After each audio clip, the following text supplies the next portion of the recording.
Aujourd'hui, je vous propose de découvrir ce qu'offre le nouvel appareil de Google en termes de caractéristiques et fonctionnalités. Un smartphone Android qui, pour moi, a tout pour plaire pour le plus grand nombre. Salut, c'est Ced et parlons tout de suite du dernier Pixel 6a. Niveau design, le Pixel 6a ressemble presque trait pour trait au Pixel 6 et 6 Pro sortis plus tôt. Il est cependant plus compact que ses aînés avec du plastique thermoformé au dos encadré par un châssis en aluminium. Pour son écran, le Pixel 6a est équipé d'une dalle OLED de 6,1 pouces, d'une définition Full HD+, de 1080 par 2400 pixels pour une résolution de 429 pixels par pouce. Pas de 120 ou 90 Hz, seulement un taux de rafraîchissement de 60 Hz, ce qui ne devrait pas poser de problème grâce à la parfaite optimisation système de Google. Côté protection, du verre Corning Gorilla Glass 3 évitera les rayures indésirables, mais attention tout de même, sa résistance n'est pas la plus efficace connue. L'appareil possède également la certification IP67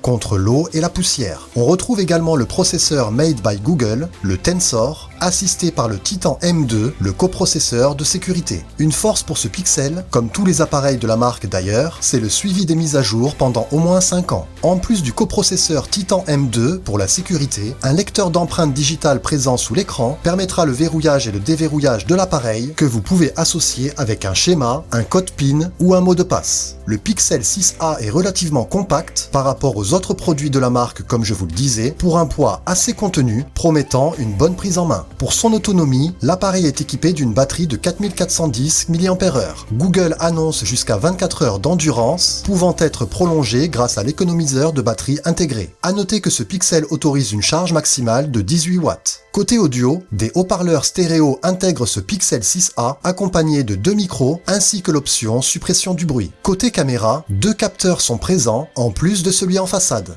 On retrouve un grand angle de 12,2 mégapixels avec une ouverture de f1.7 et un champ de vision de 77 degrés. Le second objectif est un ultra grand angle de 12 mégapixels ouvrant lui à f2.2 avec un champ de vision de 114 degrés. La stabilisation d'image optique et électronique est présente. Pour la caméra frontale, on est sur du 8 mégapixels avec une ouverture de f2 et un champ de vision de 84 degrés. A noter que celle-ci possède seulement une mise au point fixe. Pour la vidéo, il est permis de filmer en 4K jusqu'à 60 images par seconde avec le module arrière et en Full HD 30 images par seconde pour l'avant. Vous pourrez aussi utiliser deux types de formats vidéo pour vos enregistrements, les H265 et H264.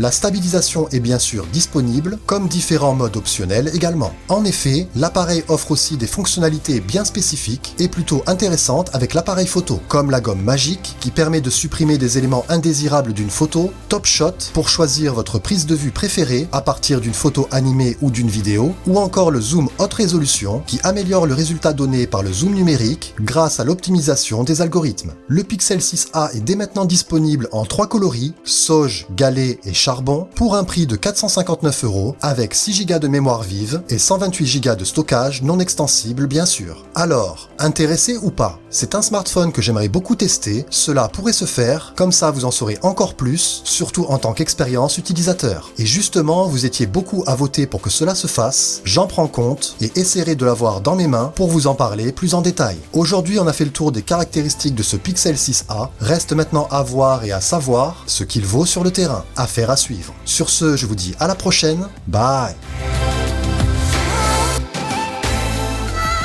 Cela fait un petit moment que j'ai mis la main sur le nouveau Xperia 10 Mark IV, le dernier smartphone milieu de gamme de Sony. Je l'ai testé plusieurs jours et je vous en fais enfin mon retour aujourd'hui.